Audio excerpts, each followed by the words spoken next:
Okay, so for your pet, you are supposed to have multiple screens. So what you can do, you would have started initially, you would have gone File, New, VCL Forms Application. Okay, this is your first screen. Okay, then you would have done whatever is on here. Would have had a label. I'm just going to put a button there for now. Okay, and all your other stuff. Then now you want next screen. So for all following screens, you will go File, you'll go New, and you choose Form. So what you do now for all following screens, you're going to go File, you're going to go New, and you choose just the Forms one, that Form Delphi. You choose that one. So you can do that then for all of your next screens. So you go New, Form. And you'll see it creates the Unit 1, Unit 2, Unit 3.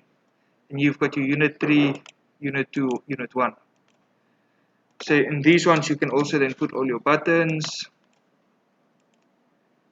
In there you can put your button. Alright, so with all those things. Now, okay, so when you'll see when you save it, it's going to ask you to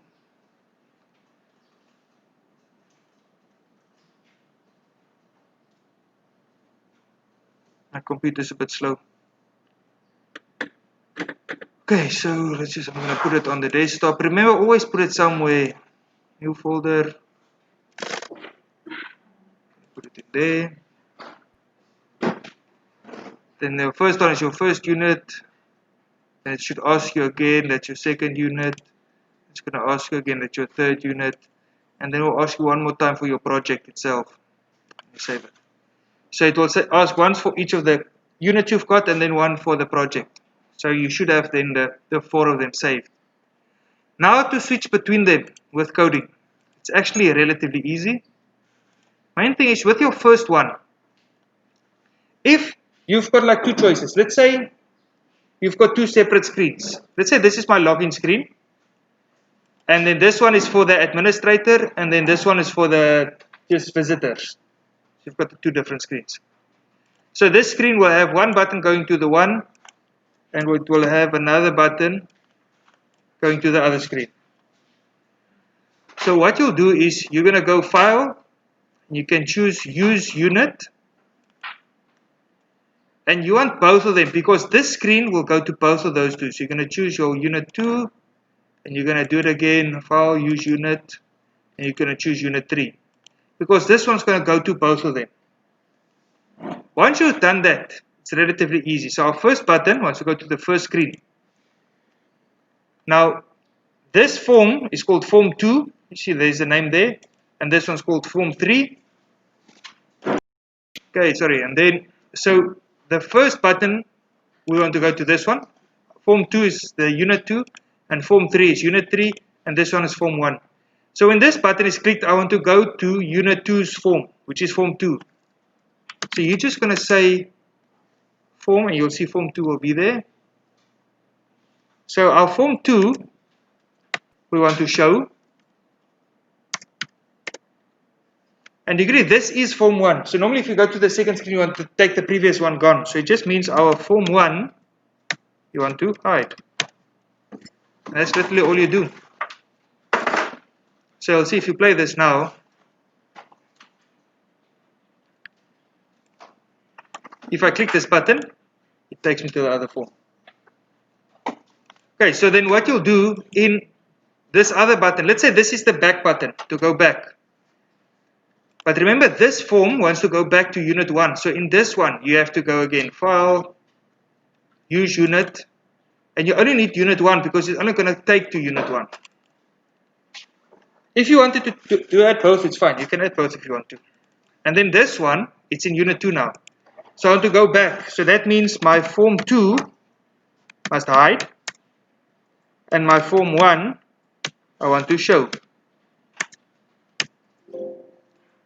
So now if you play this, this will take me to Form 2, and then this will take me back to Form 1. And that's how you can interchange between two forms. Okay, so then next question. When we've got information in the one that we want to use in the other one.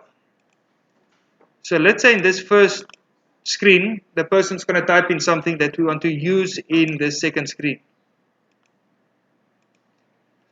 So what you'll do in this screen, when you go to coding, your variable you'll create here by public. So I'll create here, let's say, message, string. Oh, okay. When it becomes blue, it now, it's a sort of a reserved word. So I'm just going to call mine mess type string. So then in this button, I can say my mess. So you can now do input boxes, whatever you want to do to give it a value. Just to test it, I'm going to show you, we're just going to put those letters in there. So I've got this variable, it's created in unit 1, and it's got its message from unit 1. But then in unit 2, in this button, before I go to there, before I open that one, I just want to do a show message.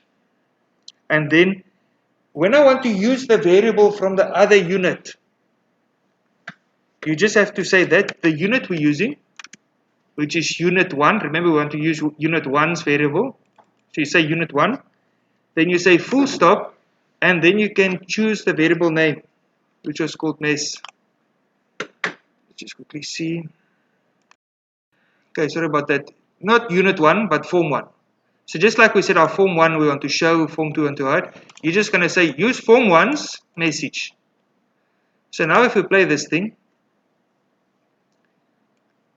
so here, once you click this, so message got that thing. So now if you click it, then you'll see there's the value that was typed into mess on that side. So it uses the variable from that side. So just quick recap again. The variable you create here, you just create it inside the public area. And then in the other units, when you want to use it, you're just going to say whichever form. This comes from form 1, full stop, and then the variable we want to use, which is mess. You can do the same with arrays. The question was if you created a procedure that you want to use. It depends. The only thing you should watch out for is like when you, especially with procedures and stuff, if you display something in a specific component, remember most probably the components you use here is in form 1.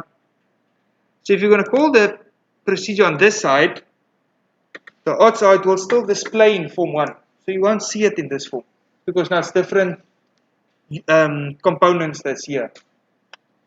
So I wouldn't advise doing that, but if you wanted to do that, you'll just also create your procedures in here.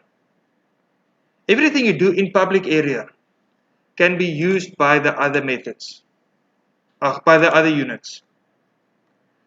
So your variables you create here, if you create your arrays here, all that, everything you create here, you can use from this side, and you'll always just say form1 dot and then variable name, or form1 dot the array name, and so forth and so forth.